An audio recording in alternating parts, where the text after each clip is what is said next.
Today's January 27. Today's quote is entitled, "Practice what you preach." People will judge our philosophy by our behavior.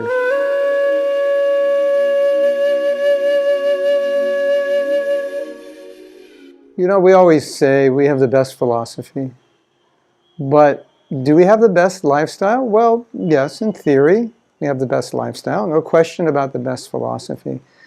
But if there are not people who can practice a philosophy that is being taught, if there are not people who can demonstrate in their own lives how to apply the philosophy, how are people going to take us seriously? How are people going to believe they themselves can apply it? People need to see it. If I'm preaching humility, but people don't see it, they're going to think it's impossible. It's just a theory. It's an idea that nobody can achieve.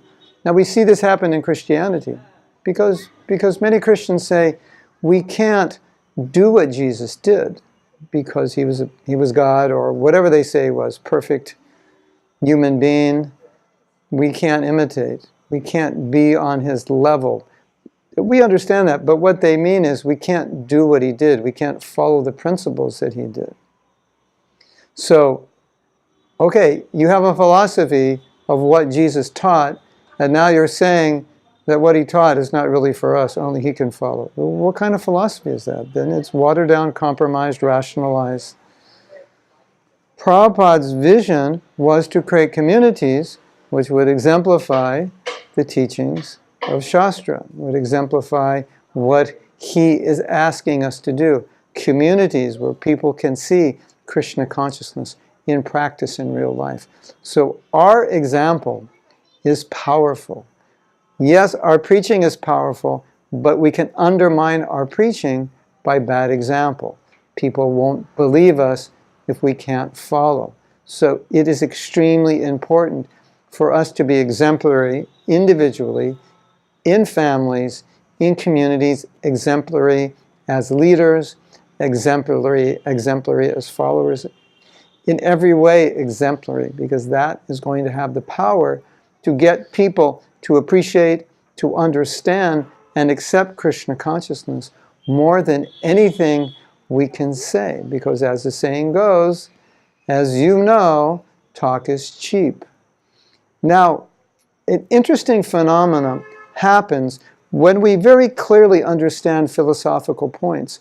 Sometimes we may not actually be practicing them. We may only be understanding them. And sometimes it's difficult to understand that I'm not what I'm teaching, because I understand it in my head. I think I know it. I think I am that. But all that's actually happening is I have an intellectual understanding. I may have intellectual realization, but what we're talking about is practical realization. You're manifesting it. And sometimes it's difficult to understand and realize that I don't actually realize what I think I realize. It's not manifesting in my life. So you have to be a little clear and objective to understand and to see ourselves from a more, I'm just repeating myself, to see ourselves from a more objective perspective, so that we don't believe that just because I understand something, I have intellectual realization, I am actually practicing it, I'm actually imbibing it, because that's only part of it. It's only a stage which leads into adapting it, assimilating it. But the intellectual realization is not assimilation. And we should be careful to understand that there is a difference. Hare Krishna.